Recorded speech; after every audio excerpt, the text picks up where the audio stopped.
In the magical world of Alnieth, there is an ongoing war between the mortals with limited lifespans and the immortals with respawn hacks. The outcome of the war depended on the battle between the two strongest men on both sides, Graham the human hero and Veltal, the demon lord ruling over the immortals.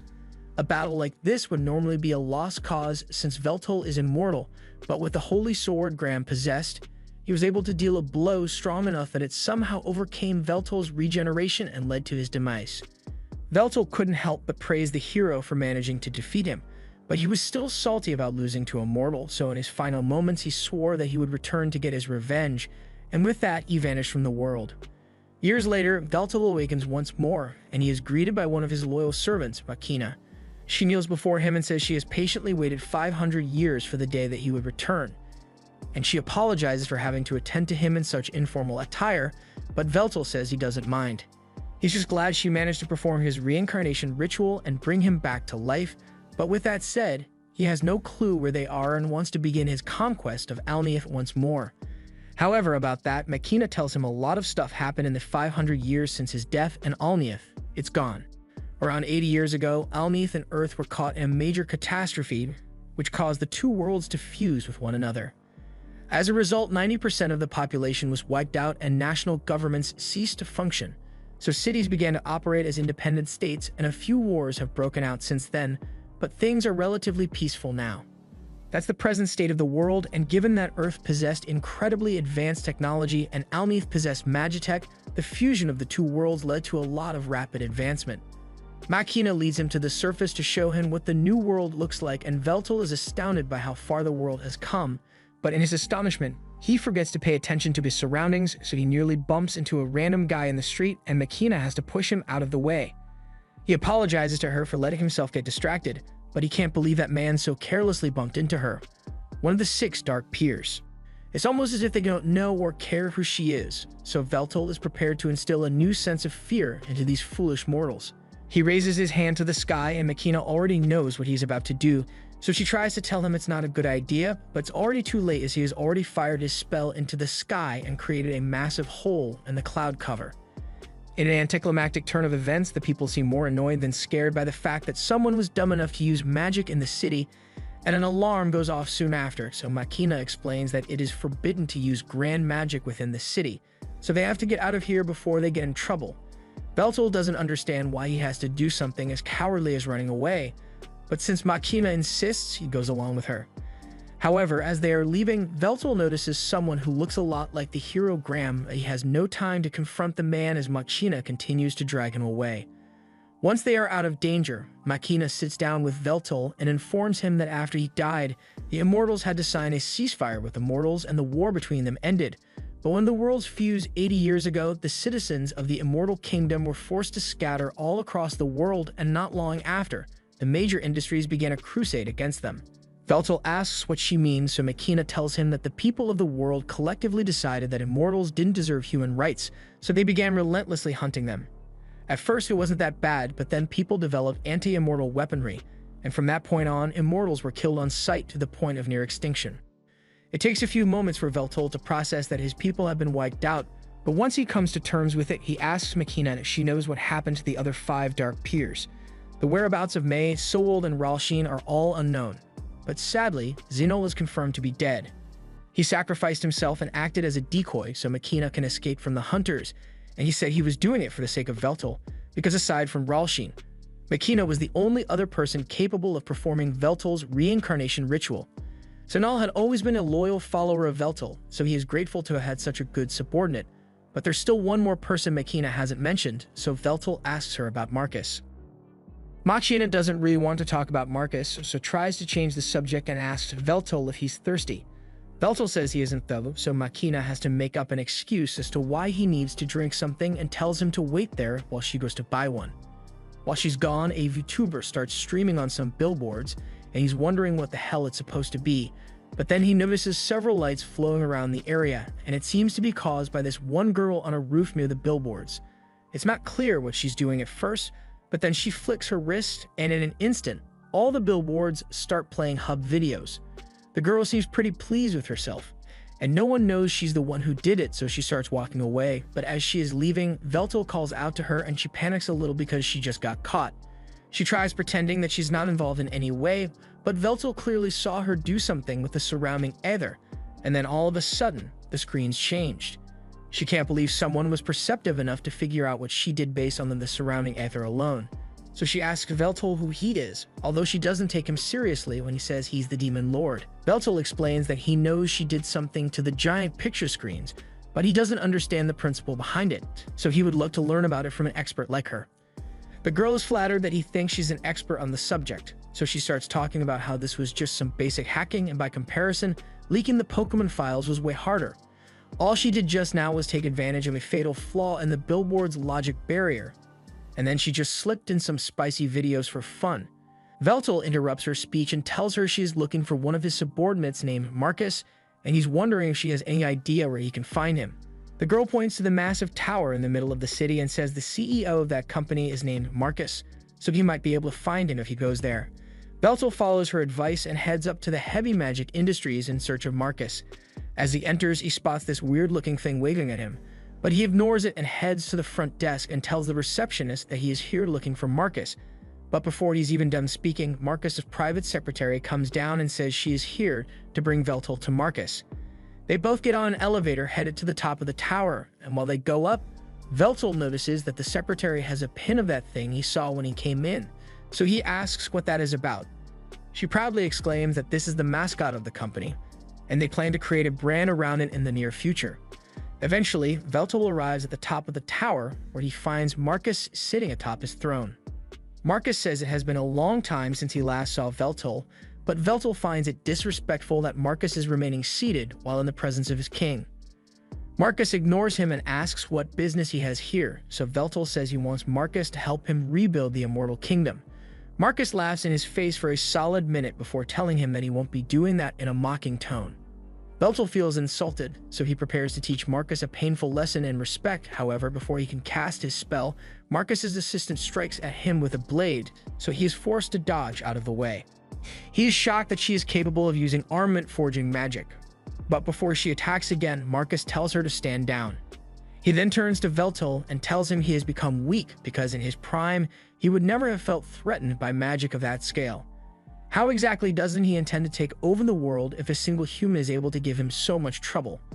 Marcus refuses to serve a king who is so pitiful, so he tells Veltal to get out of his sight before he forces him. Veltal is enraged and begins casting a spell to take Marcus down, but before he can finish, Marcus has already cast his spell Breaker, and Veltal is left in shock because Marcus was never gifted enough to outclass him in spell casting. Marcus has been waiting for this moment for years, so he takes great pleasure in telling Veltal that his strength is a relic of the past. He reveals the implant in the back of his neck, but Veltal doesn't know what that thing is, so Marcus pulls up an instructional video explaining everything about it. The device is called a Familia, and while using magic normally requires a 5-step process: initialization, construction, expansion, incantation, and proclamation. This device allows people to skip 3 steps, so now anyone, and I mean anyone, can use magic at high levels.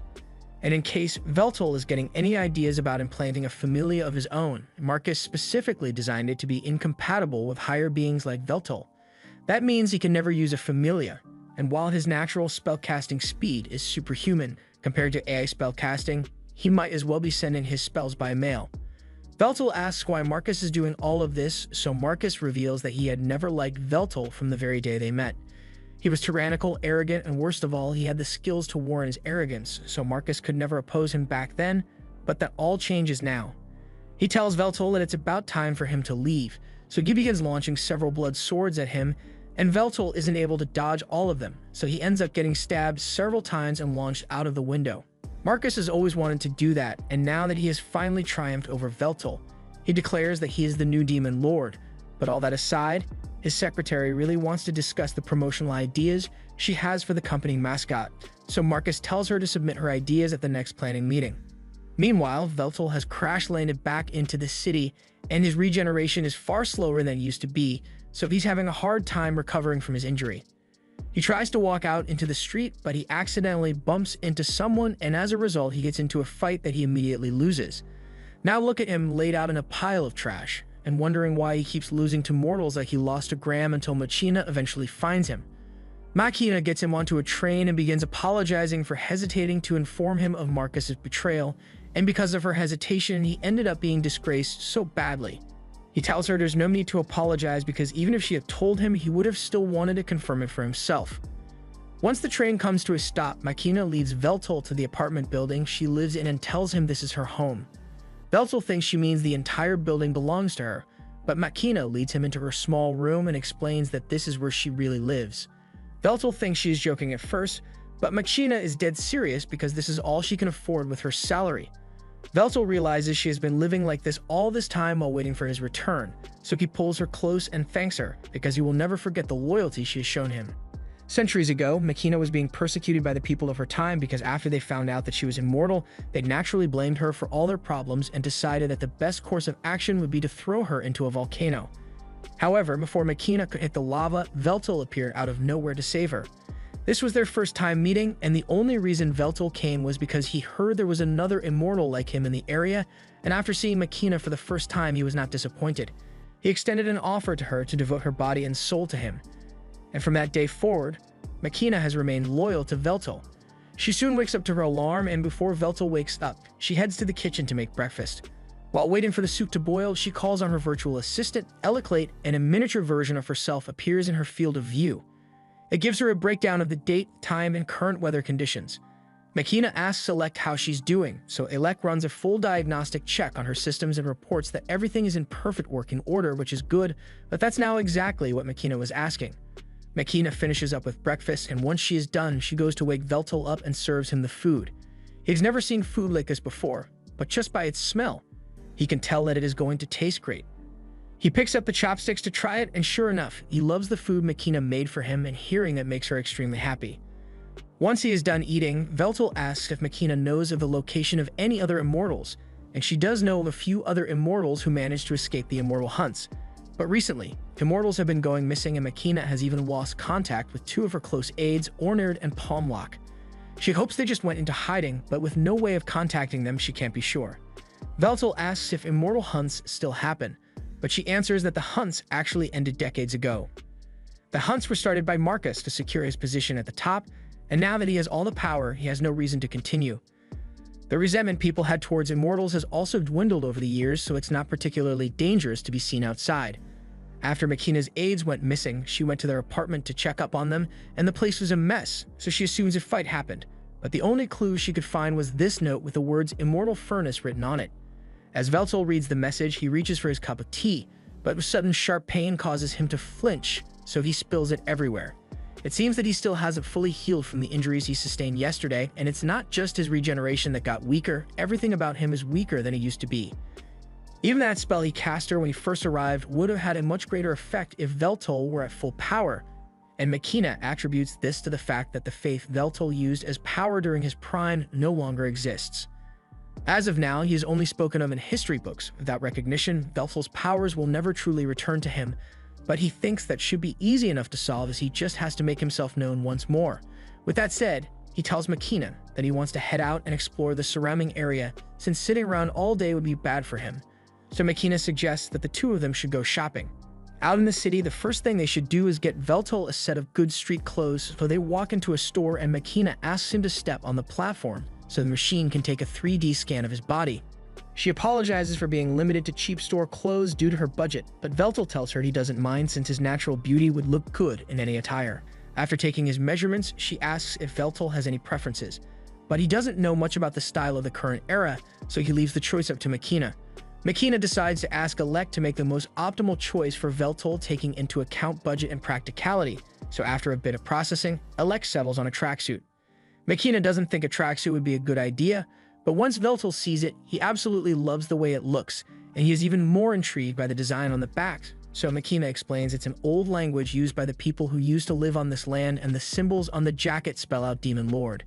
Since Veltol seems to like it, she takes the tracksuit for him and walks out of the store. But before she leaves, he gets her attention because they haven't paid for it yet. However, Machina explains that all transactions are performed automatically.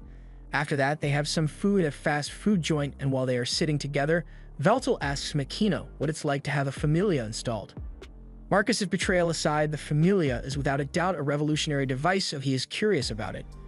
Makina explains that it is really convenient since it not only allows for easier use of magic, but it can also be used to gather information, go shopping, or even communicate. Before Familias were mainstream, people had smartphones to do these things, but it was really inconvenient to have to hold it. Veltal asks her to let him see it, so he turns her around and begins touching it. Makina is a little startled at first, but she's actually really enjoying this, so much so that her Familia has to warn her that her heart rate just spiked. Once he is done inspecting it, Veltal asks her if it isn't uncomfortable having the Familia installed in the nape of her neck. And while it felt strange at first, she got used to it once it became illegal for companies to stream ads straight into people's heads.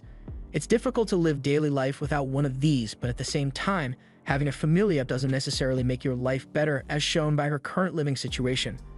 As they walk home, Veltal makes a declaration that he will get a job. Makina is taken aback and tells Veltal that he doesn't need to do something as lowly as working. Her living conditions may be suboptimal right now, but she assures him that she will provide a better lifestyle for him. She says she will just pick up more shifts or maybe even get 2 or 3 more jobs. But Veltal interrupts her and says that times have changed. He is no longer the omnipotent god he once was, so he needs to adapt to the current circumstances. And most importantly, he wouldn't feel right if he just sat back and did nothing while Makina worked to provide him with food, clothing, and shelter. Without his duties as king to occupy him, he will need to take up labor, but that does not mean he has given up on conquering the world, so he asks Makina if she is willing to continue to serve him, and Makina swears to be by his side for the rest of her life. Later that day, Veltal is about to head out to look for a job, but Makina refuses to let him go without her because she's worried about him. Veltal tells her she can't come since she has her own job to worry about, but Makina says she can just call off for the day so she can go with him. Veltal refuses to let her do that, so he reminds her that in the unlikely event that he fails to find a job, he would have to rely on her income, so she can't just skip out on her job. Makina agrees to let him go on his own, but for safety, she hands Veltal a device that comes with a little money in case of emergencies. It also has a tracker, so if there's any trouble, Veltal can use this to contact her, and she will race over as soon as possible. He realizes that she is worried about him, but the extent she is going to just makes him feel like a child. Still, even though he said he wanted to go by himself, he doesn't have a clue what kinds of jobs are available or how to get one. He's also starting to get hungry, so he can't afford to be picky about it, unless he wants to end up begging on the street. He gets up and yells out that he has no money and is looking for a job, but as he is yelling, one guy comes up to him and tells him to stop.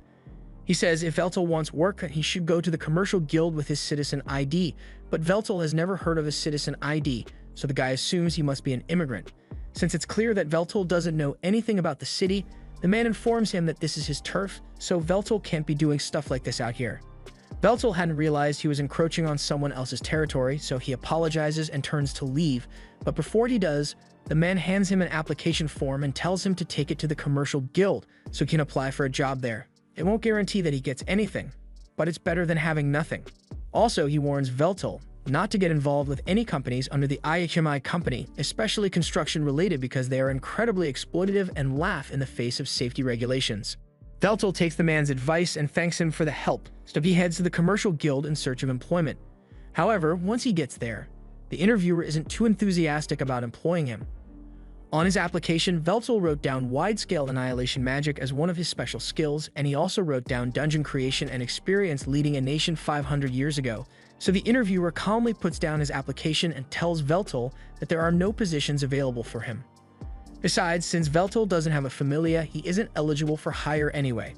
After Veltal returns home, he is feeling really depressed about not getting a job, so he lays on Makina's lap and asks her if he is really incapable of doing anything in this world, but she assures him that he is still superior to everyone else, so she tells him he should just let her do the working from now on.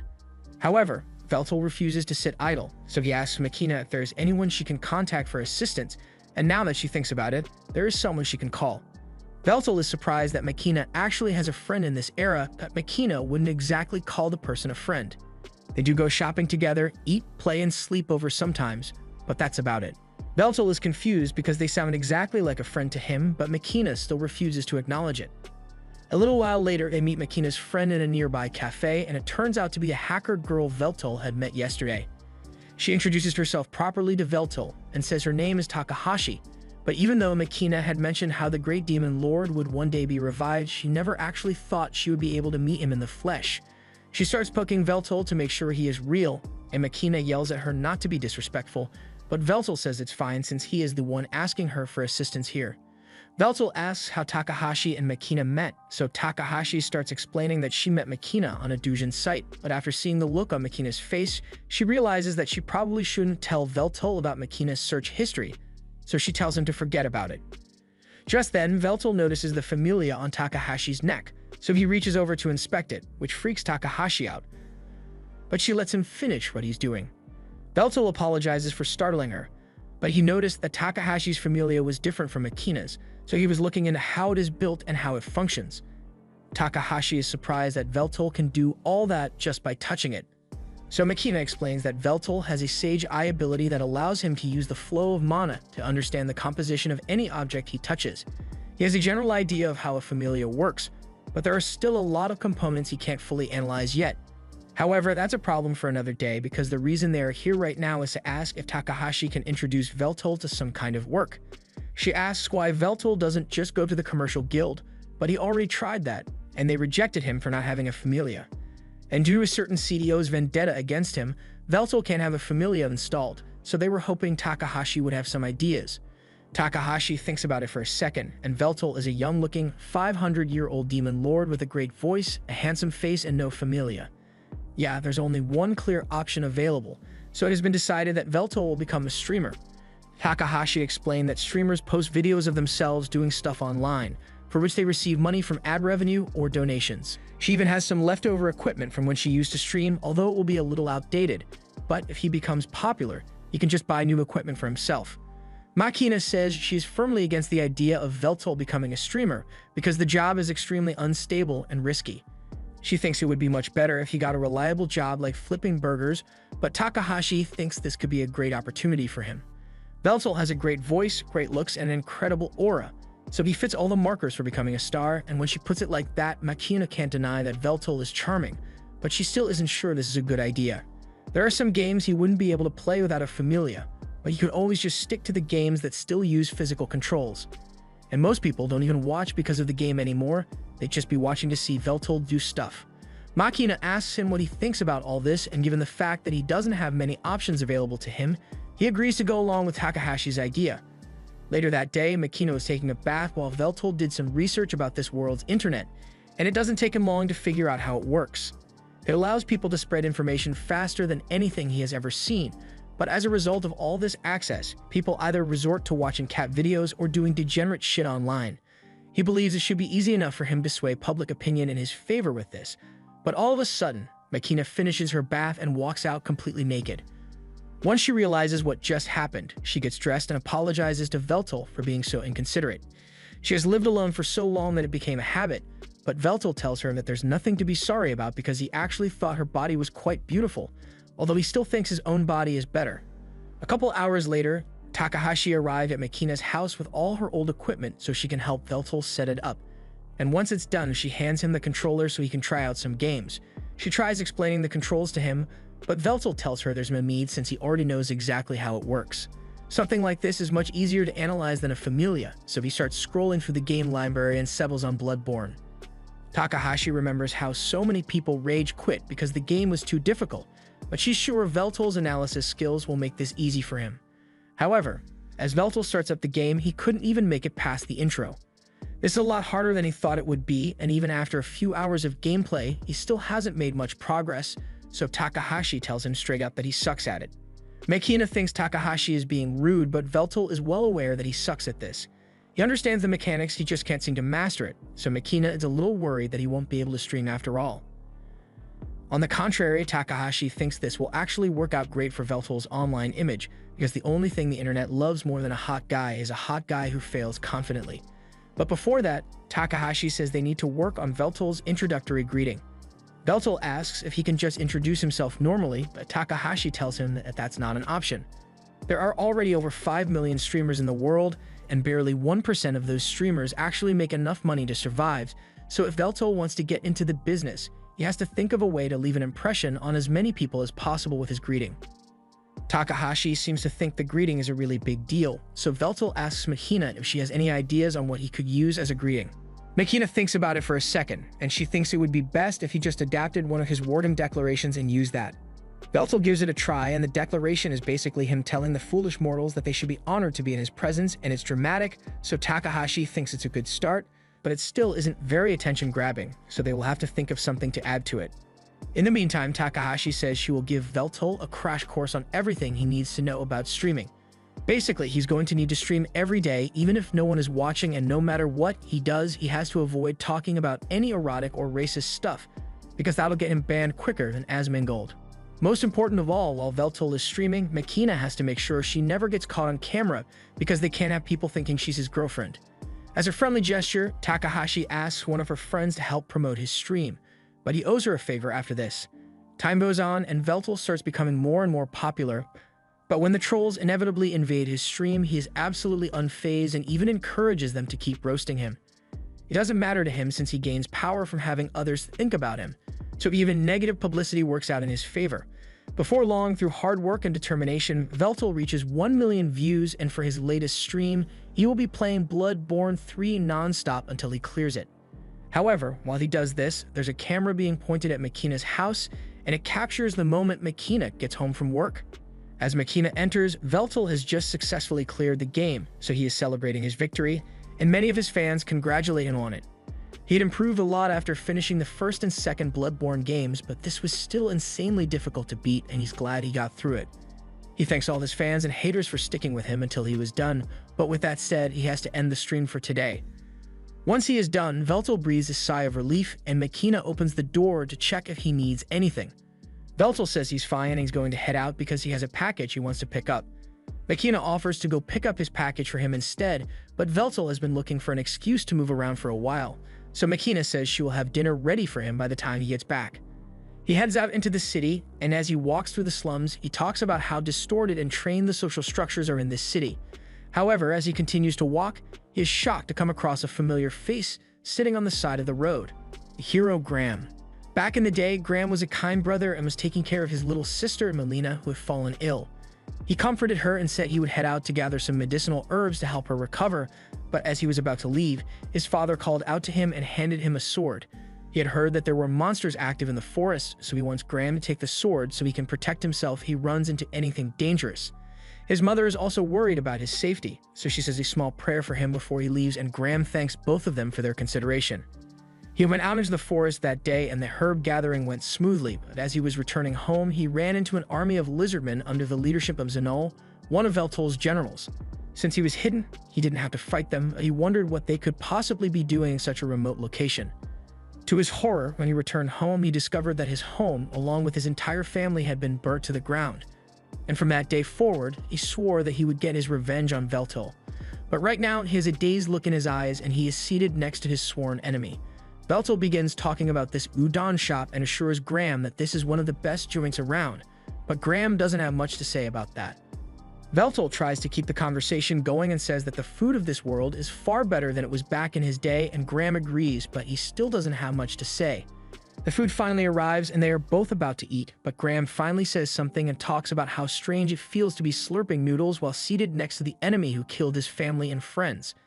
Veltal feels the same way since Graham single-handedly killed several of Veltal's vassals, but right now, he bears no hatred towards Graham at all. He's just curious to know how Graham managed to survive this long when he's immortal. The only explanation would be if Graham somehow became immortal, but that would go against his entire ideology of making the most out of a limited lifespan. Graham explains that he didn't give up his mortality. Rather, as a reward for defeating Veltal, the goddess Meldia gifted him with the blessing of eternal youth, and while that blessing has allowed him to live this long, it doesn't make him immortal. Veltal comments that goddess Meldia must have been quite fond of him, so you can imagine her granting him such a blessing.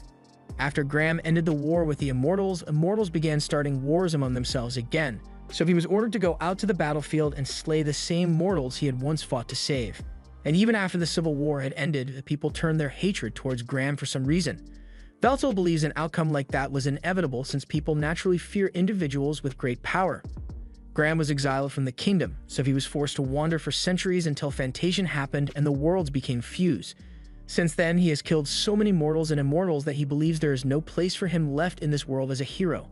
He asks Veltal why he sought to rule the world in the first place, so Veltal answers that he was trying to achieve world peace. There are several ways one can become an immortal, like phoenixes, curses, or blessings, so aside from a few rare exceptions, all immortals used to be mortal at some point. Still, mortals constantly ostracized and persecuted immortals because they were different, and the immortals were no better because they did the exact same thing to the mortals. The lesson Veltal took from this was that no matter what you are, people will always hate and fear that which is different. So he believed that the only way to bring about world peace was to stand at the top of the world and rule it to make sure no one had to suffer such persecution. Graham doesn't believe peace through world domination would work, but he also can't deny that people left on their own will never achieve peace because he has experienced the senseless persecution and wars firsthand. Even so, he still refuses to admit that Veltal is right, so Veltal accepts that Graham will never agree with him. Graham gets up to leave and thanks Veltal for the noodles, but before he goes, he tells Veltal that he is glad he got the chance to speak with him. Veltal gets up to leave as well, and while walking down the street, he notices Takahashi down in an alley, and she seems to be in some kind of trouble. She apparently hired this ogre for a job, but now he is trying to extort twice the pay from her.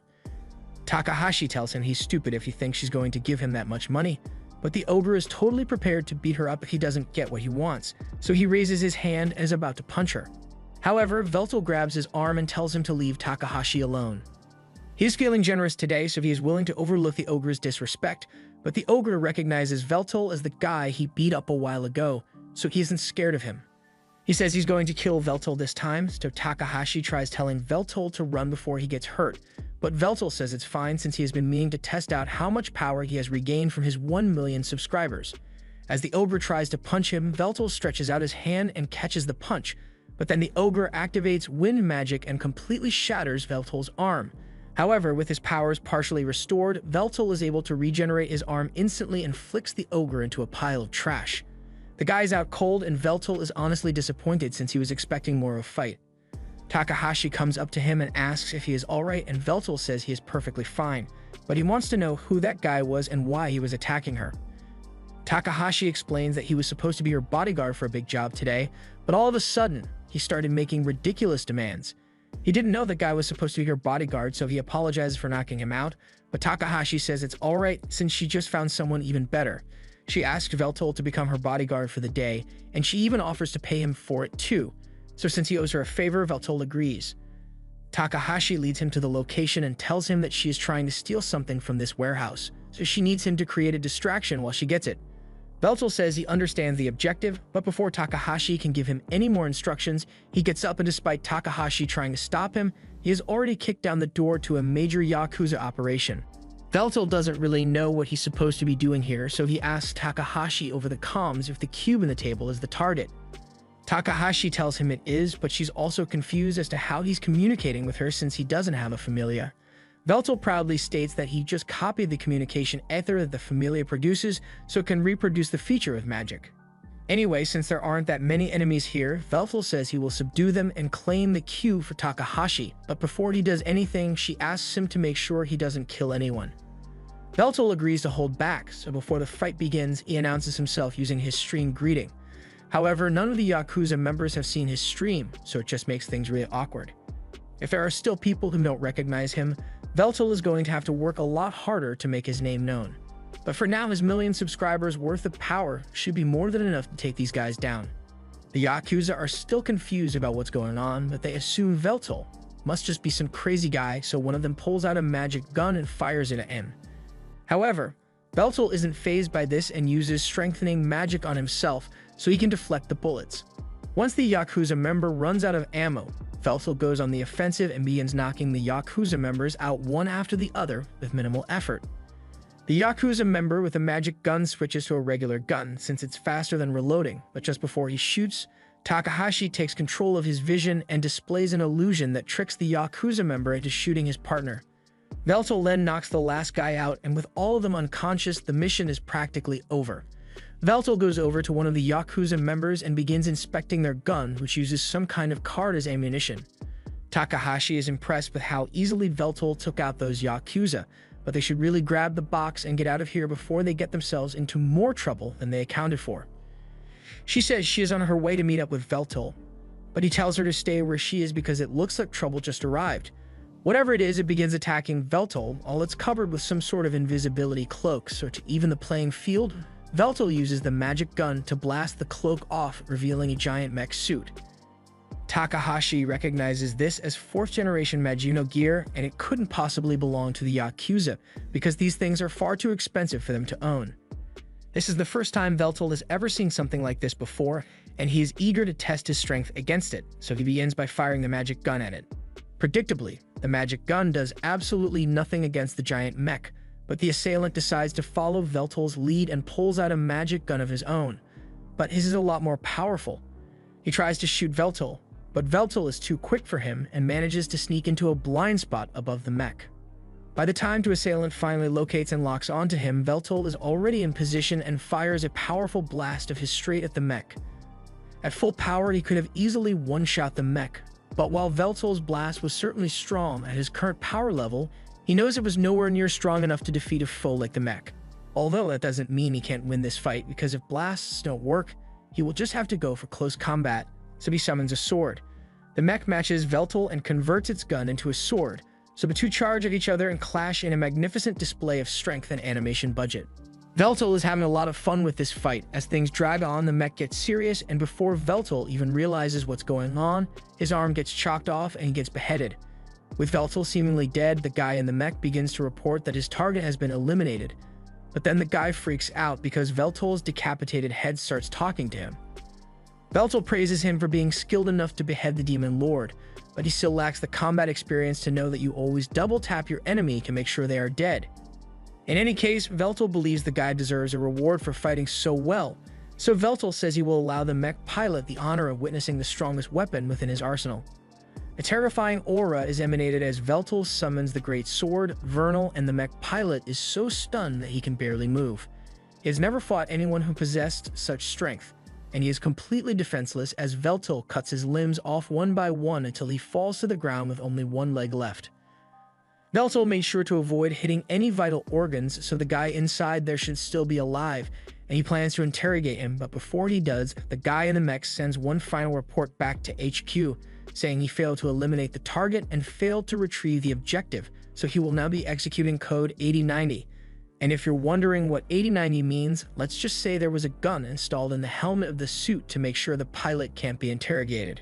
After that's over, Takahashi comes out of her hiding spot and she's glad Veltal is alright, but it was really freaky to see him get his head chopped off. Although Veltal doesn't seem to think it was a big deal. He's more surprised that weaponry exists that could enhance an individual's power to such an extent, so he says this time period is truly terrifying. However, Takahashi thinks Veltal is the terrifying one because he just single-handedly destroyed a Magino gear, and these things are strong enough to wipe out entire countries if needed. This also happens to be one made by Marcus's company, and Takahashi knows the Yakuza would never be able to get their hands on one of the suits, so she's starting to worry that this mission might be more trouble than she bargained for. That aside, Veltal is still curious why they went through so much effort just to acquire a cube, so Takahashi explains to him that the cube is actually a storage device, and what her client is after is the information inside the cube. Takahashi says they can take a look at data if Veltal wants, so she pulls out a cube reader and places the cube on it. At first, the only thing that appears is a blank page, but after a little tweaking from Takahashi, the cube opens up and a list of names appears on the list. Takahashi has no idea what to make of this list of names, but Veltal recognizes the people on this list to be his immortal subjects. This is concerning, so Takahashi says she will contact her client so she can find out what the list is about, but unfortunately, her client isn't answering his phone. So they are going to have to go meet him in person if they want to discuss this. Takahashi leads Veltal to the massive apartment building where her client is and says the guy they are looking for is up on the 13th floor. As they walk up to the front door, Takahashi uses her hacking skills to bypass the security system so they are allowed entry even though they aren't residents here, and she is really proud of herself for it too since there's no security system out there that she can't bypass. As Veltal and Takahashi get in the elevator, Takahashi is about to push the elevator button, but Veltal stops her and says he wants to do it instead. Takahashi doesn't mind letting him push the button, but she asks why he wants to do it, and Veltal doesn't really have a reason for it. He just likes pushing buttons. He begins pushing the button for the 13th floor, but Takahashi forgot to mention that this elevator doesn't allow you to get to the 13th floor directly. First, you'd have to go to the second floor, then the 17th, then back to the 4th, and so on until you eventually get to the 13th floor. Since they are here, Veltal starts walking out of the elevator, but Takahashi tells him to wait since her client Eiju is a pretty paranoid guy, so he had dozens of traps laid across the entire floor, and if Veltal accidentally sets one of the traps off, he's going to become minced meat. Veltal appreciates the warning, but as far as he can tell, there are no traps in this room. Although, it would be more accurate to say that all the physical and magical traps have been disarmed. Takahashi is surprised that Veltal could figure that out so easily, but part of his duties as Demon Lord included building and maintaining dungeons, so discerning the layout of traps is a trivial matter for him. They continue walking until they finally get to Eiju's front door and Takahashi rings the bell, but surprisingly, he doesn't answer. Takahashi can understand him ignoring phone calls, but he usually always answers his front door. However, upon closer inspection, Veltal realizes that the door isn't even locked in the first place. This raises a red flag for Takahashi since Eiju would never do something as careless as leave his front door unlocked. Veltal suggests they should proceed with caution since they don't know what they will find in there, so Takahashi leads the way and heads towards Eiju's workroom. There she finds Eiju in his chair, but when she gets a little closer to him, she discovers that he is drenched in blood and completely lifeless. Takahashi freaks out at first, but Veltal calms her down and goes over to inspect the body. He remembers seeing this guy's face somewhere before, although he was wearing a bunch of trash at the time. Takahashi says that sounds like something Eiju would do since he would often dress as a hobo whenever he went out to gather information.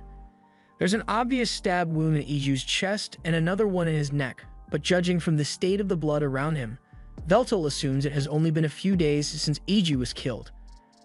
A man like Eiju may have had many enemies, but the way he was murdered was too efficient for it to have been done out of hatred. It is way more likely that a hitman was hired to take Eiju out, especially since the killer went through the effort of destroying Eiju's familia. Someone must be trying to cover up whatever information Eiju had. It probably had something to do with the job Takahashi accepted from him, but it's not like they can get any information from him now that he's dead. Takahashi thinks for a second and begins searching around Eiju's room, because a seasoned information broker/hacker would definitely hide some sort of offline storage devices nearby for extra data security. After searching for a bit, she discovers a laptop in a hidden desk drawer, and this looks like it might have the answers they are looking for, but when she turns it on, she finds all the files in a corrupted mess. It may look that way, but Veltal notices that the files are all arranged in a very specific order, so Takahashi is able to compile until she uncovers a video. Eiju made this video in case he was killed before he could complete his investigation, and he didn't know who would end up watching it. But he wanted to make sure at least one person knew the truth because the prosperity of this city was built upon terrifying evil. All the power in this city relies on the Aether reactor in the center of the city, but with the enormous scale of the city, the reactor would need at least 10 mana ley lines to draw power from in order to meet the energy demands. However, there are only 2 ley lines in this area, yet the reactor never seems to run out of energy, so it stands to reason that the reactor is drawing power from another source. And this secondary power source is called the Immortal Furnace Project. Essentially, the furnace burns the souls of immortals like firewood and converts the resulting energy into Aether for the city. And since immortals are higher beings, a single immortal's soul produces a lot of energy, way more than the souls of thousands of mortals would ever be able to generate. The data Eiju found showed that Marcus's company employed desperate homeless people as construction workers for the Immortal Furnace, but once construction was done, all the workers suddenly disappeared, and Eiju believes they were all killed so they could be fed to the furnace as well. One of the first immortals to be fed to the furnace was one of Veltal's close subordinates, Zenol, and this greatly angers Veltal. The whole immortal hunt was a scheme by Marcus to turn the world against immortals so people would accept their execution, and he could burn immortal souls in the furnace, although the public was never made aware that this was how he killed them. Recently, Marcus made a deal to buy information about some immortals from the Yakuza, and that probably means he's running low on immortal souls to burn, so he's looking for new victims. If the furnace runs out of immortal fuel, then the heart of the city would cease to exist as people know it. But even so, Eiju thinks it's wrong that innocent immortals are being sacrificed to power the city. After the video ends, Takahashi is enraged by the revelation that immortals are being treated so badly, but there's not much she can do about it since even if she were to try and publicize this information, it is likely she would just end up dead just like Eiju over here. Veltal tells her that this is a problem for immortals, and as the king of immortals, it is his duty to do something about it, so she doesn't need to burden herself with this.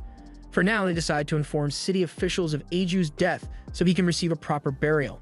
And as they leave, Veltal tries to contact Makina so he can inform her of the immortal furnace, but to his horror, she isn't responding to his calls. Something must have happened to her.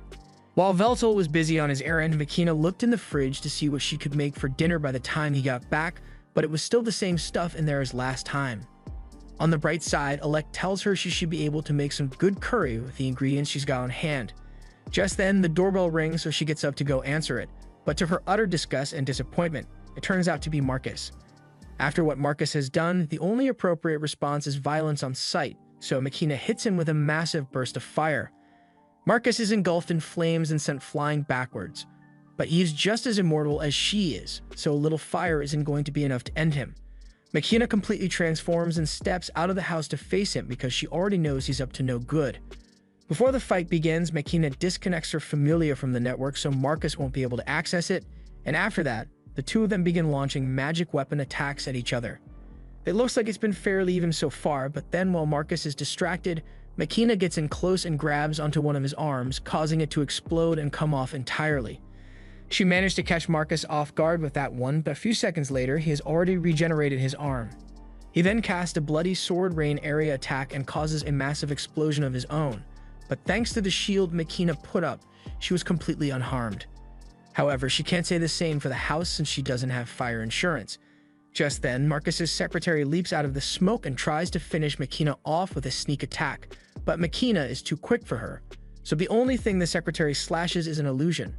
Makina had expected Marcus to be too cowardly to come alone, so she prepares a spell to burn the secretary to ash. However, before she can complete it, Marcus calls out Codebreaker, and all of a sudden, Makina's Familia stops working. This leaves Makina disoriented, so the secretary takes advantage of the opening and stabs Makina through the chest while she's distracted. Makina collapses to the ground and she isn't getting back up anytime soon. Now that the fight is over, the secretary scolds Marcus for acting so recklessly since Makina could have easily killed her back there. And all this fighting could have been avoided if Marcus had simply disabled Makina's Familia from the start.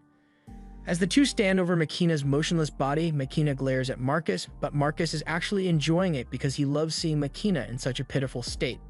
Makina asks him what he did to her, so Marcus explains that he simply shut her Familia down. Makina didn't think it would be possible for him to do since she disconnected her Familia from the internet before the fight started, and normally she would have been right, but Marcus's Familia is somewhat special. It's a new prototype that was designed specifically to be more advanced than the modern Familias. All modern Familias have an inbuilt backdoor that allows access to the system, and as the director of IHMI, he has admin access to every Familia in the city, so he can forcibly shut any Familia down if he chooses to. That means that no one can defeat him since he can shut down all Familia users, and you would outclass all non-Familia users in casting speed, and if no one is capable of defeating him, then that means he is the strongest in the world. That may be true, but Makina doesn't understand why Marcus is so obsessed with being the strongest since he has nothing to gain from it.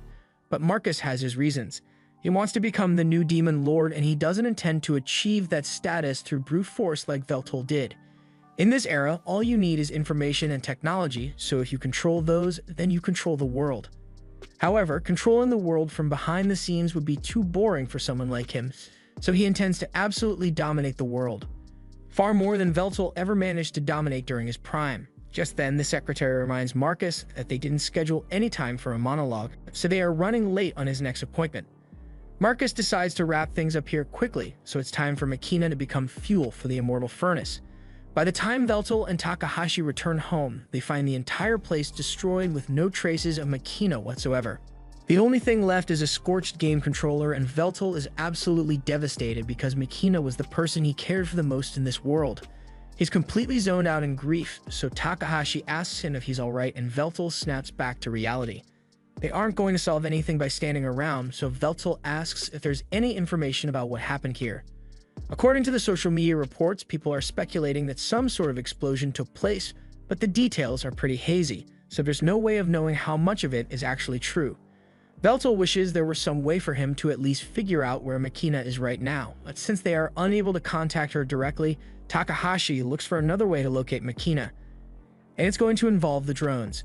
Since this place is a slum, there aren't a lot of security drones passing throughout, but there are a lot of delivery drones though, and those drones have cameras on them, so all she needs to do is hack into their systems and take a look at the video data. Within a few moments, Takahashi gains access to the drone systems, and from the video feed, they can see the battle that took place here, and that Marcus was the one behind it. They can't tell what Marcus was saying, but after defeating Makina, he and his secretary took her and drove to a restricted section of the city reactor. And that can only mean that he intends to burn Makina's soul to power the city. Veltal thanks Takahashi for the valuable information and starts walking in the direction of the reactor, but Takahashi tells him to wait and think this through. She understands why he would want to rush in there to save Makina before it's too late, but that reactor is the most secure location in the entire city, and has dozens of Magino gears patrolling the area, so Veltal won't be able to handle it on his own. And while Takahashi can certainly help him get there, she isn't much of a fighter, so he would need to find someone who's strong enough to help him. But Veltal doesn't have many remaining allies in this era, although there is one person he can think of who might be perfect for this rescue operation. Veltal later goes to meet with Graham, and at first, Graham wants nothing to do with him. But when he sees the proud Veltal kneel before him and ask for help, he decides to at least hear him out. Veltal explains everything he has learnt about the city's ether reactor, and Graham had always suspected that something wrong was going on there. But now that he knows the truth, he's absolutely appalled by the despicable nature of the project. Veltal pleads with Graham to assist him in storming the reactor because he knows he cannot save Makina as he is right now, but Graham seems more annoyed than sympathetic. Veltal's subordinates killed Graham's family, Veltal himself waged dozens of wars and killed millions of people, and now he is bowing his head to his sworn enemy just to save the life of one immortal woman. He finds this to be utterly shameless. Graham does not like the fact that this city is built upon the deaths of innocent people, but at the same time that reactor is the heart of this city, so if he were to agree to help Veltal destroy it, then the entire city would be plunged into darkness, and the lives of millions of people would be ruined. He asks if Veltal is planning to destroy the lives of everyone just to save one person, but Veltal laughs at the idea of such a short-sighted plan. He is no fool, so he has obviously thought about the consequences of his actions, and that's why he intends to both save Makina and fix the problems of this city. However, right now he does not possess the power or support necessary to do so, so he has no choice but to humbly ask his former enemy for help, and the confidence behind Veltal's words convinces Graham to get up and act as a hero once more. However, he makes it extremely clear that he is not doing this to help Veltal, and he still hasn't forgiven all the atrocities Veltal committed centuries ago, but there's a kidnapped woman whose soul is about to be burnt, so he agrees to temporarily join forces for the sake of justice, although it still feels strange to be teaming up with the Demon Lord. A little while later, Takahashi manages to find a way for the two of them to get into the reactor without having to go through the restricted area, so she leads them to a hidden entrance. Apparently, this was used to transport all the materials that were used to build the reactor, but even if this path will eventually lead them to the reactor, Veltal says they don't have enough time to clear a maze like this. On the other hand, Graham thinks it will be child's play to clear this maze, since he has done it so many times in the past. He casts a spell called Auto Mapping, and within a few seconds, a detailed map of the maze begins to appear in his hand. Veltal has never seen a spell like this before, so Graham explains that it's a unique one he came up with during his time as an adventurer. But that just makes Veltal angry because he put a lot of effort into building those dungeons back in the day, and it turns out Graham was just cheating his way through it. He accuses Graham of having no pride as an adventurer, but Graham says an adventurer's pride has nothing to do with this, since his goal was always to get through dungeons as quickly as possible, so he couldn't care less if Veltal's traps and tricks went to waste because he had a map. Takahashi is getting sick of all their arguing, so she yells at them to quiet down and take the mission seriously because they still need to rescue Makina. The two of them realize they were being really childish, so they both apologize to Takahashi and promise to focus on the task at hand. A few moments later, Graham finishes creating the map, and with this, they will be able to make their way through this maze without getting lost. Veltal asks if Graham is sure they can trust the map, and Graham confirms it, adding that his mapping magic can also detect traps and enemies. But this maze doesn't seem to have any security measures, so it should be fine for them to take the shortest path to the reactor. As the two of them head towards the reactor, Veltal calls Takahashi to apologize again for his outburst earlier. Takahashi is still a little pissed about it, but as long as Veltal stays on task from now on, she's willing to overlook it. He asks her how her end of the plan is going so far, and she says she is making steady progress. But what she's working on will take a lot of time to get ready, so she's not sure if she will be able to get it done by the time the two of them make it down to the reactor room. If she ends up needing more time, Veltal and Graham are going to have to keep the enemies busy for a while to compensate, and Veltal understands that. As they descend, the ambient ether becomes more and more dense and communication with Takahashi gets choppy, so before she gets cut off, she tells him she will finish making the preparations. Veltal takes a deep breath to prepare himself for what lies ahead, and Graham comments that he can tell that Veltal has grown stronger than he was in the past. Veltal doesn't know what he's talking about since he is clearly nowhere near the strength he had during his prime, but that's not what Graham was talking about.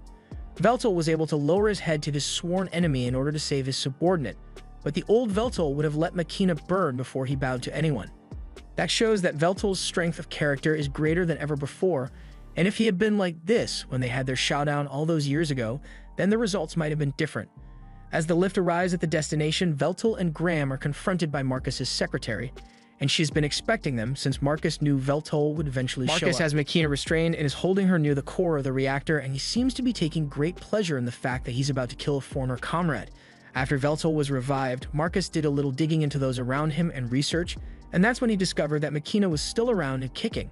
Over the years, with the immortal hunts he had orchestrated, he's caused the deaths of many immortals, so he never could have imagined that Makina was still alive and laying low within the city. He explains to her that this place is known as the Immortal Furnace, and as the name suggests, it basically burns the souls of immortals as fuel to generate ether, which in turn fuels the city. At first, Makina is a bit confused by Marcus' monologue, but then she remembers that two of her subordinates are still missing, so she pieces together that Marcus must have kidnapped and fed them to the Immortal Furnace. Marcus recalls those two and tells Makina all about how concerned the two of them looked for one another as their souls were burnt up, and this enrages her to such an extent that she unleashes a large torrent of flames, but Marcus simply puts up a shield and remains unharmed.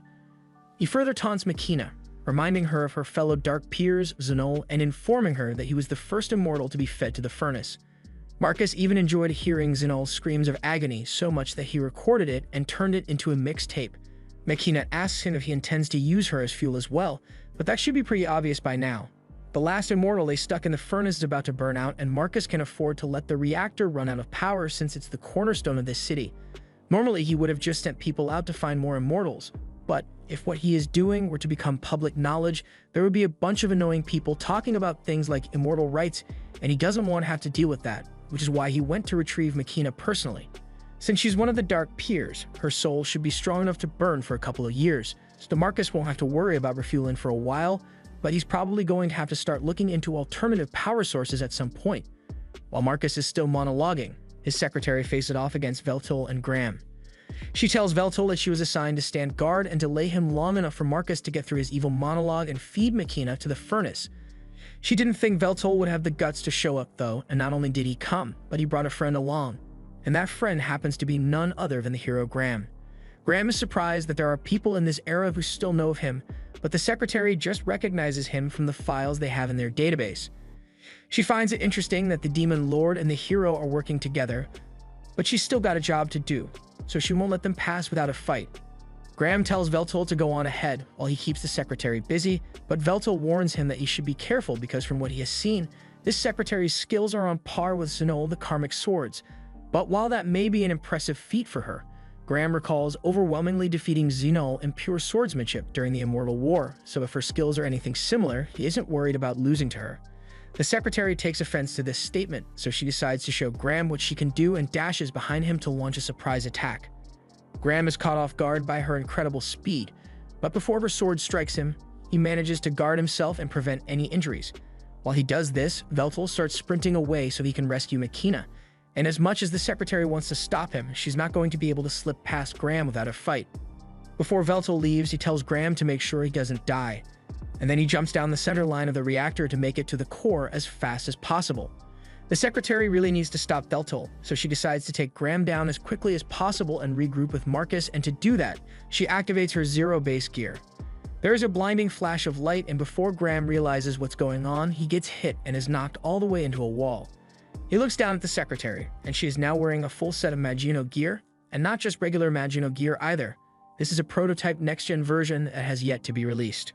It is more efficient, quicker, and most importantly, it fits better, so the secretary's curves won't go to waste. However, there is still one flaw with the design because the operational time of this suit is entirely dependent on the user's magical reserves, but the secretary isn't going to let this fight last long enough for her magic to run out. She dashes forward, and now she's even faster than she was before, so as she lands in the wall behind Graham, he barely has enough time to raise his sword and block before he gets knocked through the floor. The secretary tells him that he should be honored to face such a marvel of modern engineering, but Graham isn't interested in hearing her go into another marketing pitch. The secretary calls Graham a relic of the past since his sword, armor, and even his familia are all outdated, and as such, she is sure she will be able to claim victory with her cutting-edge techniques and equipment. Graham tells her that fancy equipment and training don't guarantee victory in a match because at the end of the day you either win or you lose, and the secretary agrees, but then again, her fancy equipment is pretty fancy. She slashes at Graham with such speed that he is barely able to react and block before he is hit, but then he sees her sheath her sword again, and the second she does, she unleashes yet another lightning speed slash. However, this time Graham was prepared for it, and he is able to block it much more comfortably. Even so, he still can't find any openings in her defenses, so he admits that the level of advancement this era has achieved is truly frightening. The secretary tries dashing behind him to attack once more, but Graham has seen that already, so he parries her attacks and kicks her away. But he can tell that he didn't do much damage due to the toughness of her armor. He hasn't made much progress against her in this fight, but he has at least figured out one thing about her attack pattern. He says she can only use that lightning-fast attack of hers when her sword is fully sheathed, and the secretary confirms that he is correct, but simply discovering that doesn't mean he can beat her. With her Magino gear and incredible attack speed, her victory is pretty much guaranteed, and she's grown tired of wasting time here, so she's going to finish this quickly. She begins repeatedly attacking Graham with her lightning blade, but he seems to have gotten used to the speed, so he's able to dodge her attacks fairly easily. And even when he gets hit, he takes almost no damage and recovers immediately before landing on his feet. The secretary charges at him again, but this time, while their blades are locked, she tries to hack into Graham's familia to shut his body down. But for some reason, she can't gain access, so she assumes Graham must have implemented some safeguards against hacking. If she can't hack into his familia, this is going to be a lot harder than she anticipated, but she is still confident that she can win nonetheless. However, while she's in the middle of saying this, Graham decides to go offensive, so he steps on her sword to hold her in place and casts an earth glaive that sends shards of rock flying at her. The secretary manages to free herself without much trouble, but Graham hasn't finished yet. In the next second, he casts an ice spell to freeze the rocks in place along with the secretary, and while he knows it won't be enough to hold her for long, he just needed her to stay in one place long enough for him to get close and multi-layer cast a fireball at point-blank range. The force of the explosion is so powerful that it sends the secretary flying backwards into the wall, but despite all the fireworks, she's still mostly unharmed, although she's really pissed that a relic of the past like Graham is giving her such a difficult time. Graham is amazed that a fireball of that level didn't do more damage, but at least he knows his tactics are still effective against her. The secretary is enraged and sprints forward in a frenzied attack, but all of her strikes are parried and Graham connects cleanly with a slash to the chest, although it still doesn't get through the armor. She gets pushed back and she doesn't understand how she could possibly be losing to a fossil like Graham. But even if Graham is old, he is still the hero who single-handedly ended the Immortal War, so there's no way something like this would be able to beat him. She decides to try one final attack and puts all her mana into her lightning strike because she couldn't possibly lose a full power clash against that rusty sword Graham is holding, but Graham corrects her and says his sword isn't rusty. It may be dormant right now, but as long as there is someone in need of a hero, it will always regain its light. Graham calls upon the power of the Exasword for the first time in centuries, and after a brief confirmation of Graham's noble intentions, the sword grants him permission to use its power, so he squares up against the secretary and tells her he is about to use his ultimate technique, the very same one that killed Veltal all those years ago. The secretary still tries her best to defeat Graham, but when she sees the size of his sword light growing, she realizes she isn't getting paid enough to deal with all this. But it's too late by then, so Graham unleashes his attack. It is still insanely powerful, so even though the sword only allowed him to use a fraction of the power that he possessed in his prime, Graham was still able to completely destroy the secretary's Magino gear with that one weakened strike. And it's honestly impressive that she managed to survive getting hit with it in the first place. The secretary has finally realized that she can't beat Graham, but she still doesn't understand why she lost to him. So Graham sits down next to her and explains that her defeat was mainly because of the difference in experience, especially since he has over 500 years of experience. The secretary asks why Graham is getting up to go help Veltal fight Marcus, but Graham thinks Veltal will be just fine on his own. She tells Graham that Veltal stands no chance against Marcus since Marcus is much stronger than her, and on top of that, no one without a familia will be capable of defeating or keeping up with Marcus in the first place. Graham tells her she is severely underestimating Veltal, although he understands why she would think Veltal is weaker than Marcus since she has never seen Veltal's trump card. The only person who knows about it is Graham since he had to fight Veltal to the death, but Veltal rarely ever used it, so even Marcus probably isn't aware of Veltal's legendary sword. Graham was only here to make sure that people like the Secretary don't interfere with Veltal's fight, so he is sure Veltal will come out victorious. If that's the case, then the Secretary asks Graham if he is going to kill her, but he says he's not. He's a hero and the Secretary is too injured to continue fighting him, so he has no reason to finish her off.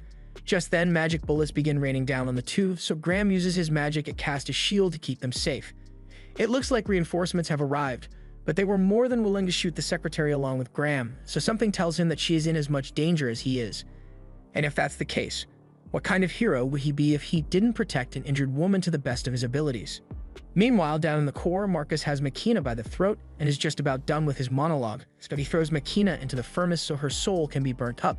But as she plummets to her certain doom, the only thing in Makina's mind is the fact that she will no longer be able to stand at Veltal's side. However, just before she hits the furnace, a cloud of black smoke rushes down and catches her. It then flies back up to the platform, and as Makina opens her eyes, she sees Veltal standing over her, saying he is here to save her. He turns to face Marcus, and Marcus is visibly annoyed by Veltal's presence, but he decides to pretend to be civil for a little while and mentions that he's been watching Veltal's streams lately, so he congratulates him for gaining 1 million subs. Veltal refuses to engage in idle chit-chat, but he wants to be fair about this, so he asks Marcus if he has any justifiable reason for attacking Makina and burning the souls of so many immortals. Marcus proudly states that he doesn't need to justify his actions to Veltal, so Veltal only has one more question to ask. He wants to know if Marcus will ever swear his loyalty to him again, but without skipping a beat, Marcus declares that he will never serve under Veltal for as long as he lives. Veltal has heard all he needs to hear, so he summons his demonic sword and declares that he will end Marcus's immortal life today. Marcus isn't fazed by Veltal's threat in the slightest, so he begins casting blood spears at Veltal, and even though Veltal is able to deflect them, Marcus makes the spears explode to catch him off guard and pulls out a blood sword so he can fight in close range. Veltal makes it out of the explosion unharmed, so he charges at Marcus, and Marcus notices that Veltal already has strengthening magic cast on himself. He admits that that was a smart move since Marcus can't cancel out magic that has already been activated, but despite Veltal's strengthening magic, Marcus is still able to keep up with and even overpower him in physical combat. Veltal gets knocked back to the ground, and Marcus takes great pleasure in seeing him down on his hands and knees, but Veltal refuses to give up because he still needs to punish Marcus for his heinous crimes against immortal kind. Marcus mocks Veltal and asks him if he really thinks he has what it takes to follow through on that threat, but there is no doubt in Veltal's mind about whether he can defeat Marcus or not because he is the one true Demon Lord. Marcus laughs in his face and starts dashing around the room as he tells Veltal that his days of being the Demon Lord are long gone. But Veltal doesn't fall for his provocation and catches Marcus as he was trying to sneak up from behind. So he raises his sword and aims straight for his neck to take out Marcus's familia. Unfortunately, Marcus saw this coming, so at the last second, he pushes Veltal's sword up so his strike only took out Marcus's head. After Marcus regenerates his head, he tells Veltal that he fully expected him to target his familia at some point in their fight, but no matter what Veltal tries, he is never going to be able to outpace him. Just like on the day Veltal got resurrected, the fact that he doesn't have a familia puts him at a significant disadvantage, and to make that clear to him, Marcus decides to display the power of his familia spell casting. Before Veltal can even react, Marcus casts a Bloody Bomb spell on his hand, and he continues doing it over and over again until Veltal's arms and legs have been atomized. He then decides to finish it off with a massive explosion to the chest. But even though Veltal is practically medium rare at this point and Marcus is on top, Marcus doesn't feel satisfied at all. He thought he would enjoy humiliating Veltal to this extent, but now that he has attained victory, all he feels is emptiness. He starts slowly walking towards Makina so he can throw her in the furnace like he planned earlier, but all of a sudden, he feels a terrifying pressure behind him. Veltal has gotten back to his feet and he seems more powerful than ever before. He commends Marcus for being able to corner him to this extent and admits that he really can't beat Marcus in his current form. All the power Marcus possesses in this current era is a result of his own hard work, and Veltal respects him for it, but that doesn't mean he will lose. He may have lost once before, but Veltal is still the final boss, and up till this point, Graham is the only one who has ever pushed him to this point. But before Veltal goes all out, he is going to ask Marcus one last time if he is willing to give up his evil ways and return to serve under Veltal once more. Marcus is visibly shaken and asks why Veltal would be bothered with a question like that at this point, so Veltal tells him that depending on Marcus's answer, he may be willing to overlook all the chaos that Marcus has caused. Marcus becomes erratic and starts yelling that Veltal's time as the Demon Lord is over, so he's going to make sure he gets rid of him and every other immortal so that he will be the only immortal Demon Lord. Veltal accepts that as a no, and Marcus attempts to cast a blood sword to attack Veltal before he can do anything, but his spell gets cancelled before he can finish. Marcus doesn't understand what just happened, but the panic is starting to set in really bad as Veltal is laughing maniacally. He says he will grant Marcus the honor of witnessing his glorious second form, so he begins his transformation. Meanwhile, outside the reactor base, Takahashi is fulfilling her role in Veltal's plan. This may be slightly illegal, but she uses her hacking skills to hijack every screen in the city and plays one of Veltal's pre-recorded streams for everyone to see. At first, the people are confused by the sudden ad, but Veltal's hot and his stream is entertaining, so their confusion soon becomes interest as the stream progresses. With that, Takahashi's job is done, so she thinks back to what Veltal told her on the ride here. He didn't have any specific orders for her, but he said he needed her to raise people's faith in him. She had no idea what he was talking about, so she asks for a little clarification on how exactly his faith boost works. Veltal didn't feel like explaining all the intricacies of his faith system, so he told her that all she needed to do was raise his popularity and that should do the trick. Takahashi initially didn't think it was possible since popularity can't be raised in a single day, but then again, she's an elite hacker in a technology-driven era, so she can do as much illegal stuff as necessary to make it happen. And the best part is that since she did it anonymously, the police are never going to catch her. Veltal's faith should be at an all-time high at this point, so it's up to him now to make use of it and save Makina. Down in the reactor core, Marcus is really starting to rethink his choices when he sees Veltal's second form. He never knew Veltal possessed a form like this, but Veltal calls him stupid for truly thinking he understood all the power of the Demon Lord. In order to manifest this form, Veltal requires a large amount of faith as well as direct access to some high-density aether ley lines. He welcomes Marcus to tremble in fear before his greatness, but Marcus still thinks he might have a chance of winning since Veltal still managed to lose to Graham back then. Veltal can't deny that he was defeated by Graham, but if Marcus thinks he is capable of replicating such an incredible feat, then he is more than welcome to try. Marcus nervously tries to cast his blood sword spell, but it's still not working, and no matter how many times he casts it, it keeps getting cancelled just before it is activated. Marcus doesn't understand why this is happening, but Veltal tells him there's nothing to be confused about since he is only replicating the same trick Marcus pulled the first time they fought. Back then, Marcus's Familia let him stay 2 steps ahead of Veltal in terms of magic casting, but now with Veltal's new form and boosted capabilities, he has been able to achieve proclaimless magic. Marcus can't believe Veltal managed to achieve something like that in such a short time when even the latest Magitech isn't able to recreate magic without incantations or proclamation, but it was pretty simple for Veltal to do once he took this form and fully analyzed Marcus's Familia. Using proclaimless magic does eat up a lot of aether, but luckily Veltal is right next to a massive power source, so he can use it as much as he wants and can cast magic simply by thinking about it. And all this is thanks to Marcus, because even with Veltal's genius, he would never have been able to achieve this without Marcus's work as a baseline, so he once again commends him for his excellent work, but now it's time for his punishment. Marcus still refuses to accept that he has lost, so he tries to cast his blood swords again, but this time instead of just canceling Marcus' magic, Veltal decides to disable Marcus's Familia altogether, so he can't spam his magic anymore. That doesn't stop Marcus from trying though, but he looks so pitiful and desperate that's kind of awkward. Eventually, it sinks in that he has been completely dominated, so he starts questioning how this could have possibly happened to him after all the careful planning he did to surpass Veltal. Veltal is getting sick of hearing Marcus whine, so he summons an explosion inside Marcus's mouth to shut him up and tells him to remain silent. However, Marcus regenerates his mouth and is about to begin yelling again, so Veltal uses wind magic to slice him up and fire magic to burn him to ash.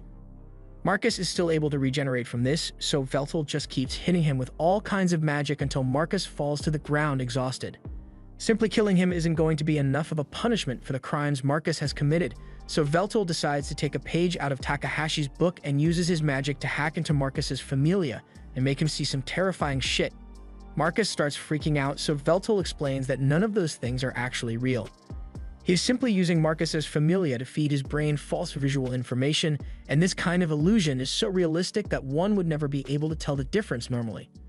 Marcus can't believe Veltol was able to hack into his state-of-the-art familia so easily, but after everything else Veltol has done isn't actually that surprising. Marcus has basically lost all his advantages now, so between the threat of being killed over and over again at the hands of Veltol or being left to go insane while haunted by illusions, Marcus begins cowering in fear and pleading for his life. He even swears that he will loyally serve Veltol once more, but Veltol already gave him 2 chances to surrender, and he made it clear that there would be no mercy afterwards, so it's time to get on with Marcus' punishment. He raises his sword and stabs Marcus through the back while he's bowing and then raises his body up. But when Marcus opens his eyes, he realizes that he is being dangled off the immortal furnace, and his terrible fate begins to set in. Marcus asks Veltol if he's really going to drop him in the furnace, and Veltol doesn't hesitate to answer because that's exactly what he plans to do. Marcus tries to talk Veltol out of it since he stands to gain nothing by dropping Marcus in the furnace, but Veltol has very good reasons for wanting to drop Marcus in. 1, his face is annoying, and 2, if Marcus is dropped in the furnace, then it will continue to operate a little while longer, at least long enough for an alternative energy source to be invented. Marcus starts yelling that Veltol is no better than him since he is willing to use the machine that he came here to save Machina from, and while going through with this definitely is morally gray, Veltol isn't called a demon lord because he's a morally upstanding guy. Marcus starts arguing that aside from his selfish ambitions, there were circumstances that forced him to do things this way, so it's not entirely his fault, but Veltol isn't going to be talked down, so Marcus attempts to use some of his blood as a last-ditch attack. I have no idea why he thought that would do anything though. Veltol is done dealing with Marcus, so he uses his fingers to scrape Marcus' body off his sword and drops him into the immortal furnace, where he completely disintegrates and becomes fuel for the furnace.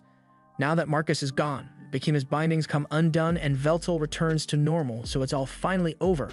But this whole mess and the possibility of losing Machina forever have taught him a little bit about the value of life, so he has come to realize that he cares for Machina more than anything in this world and tells her that he loves her. This was the end of episode 8. Subscribe to not miss the next part.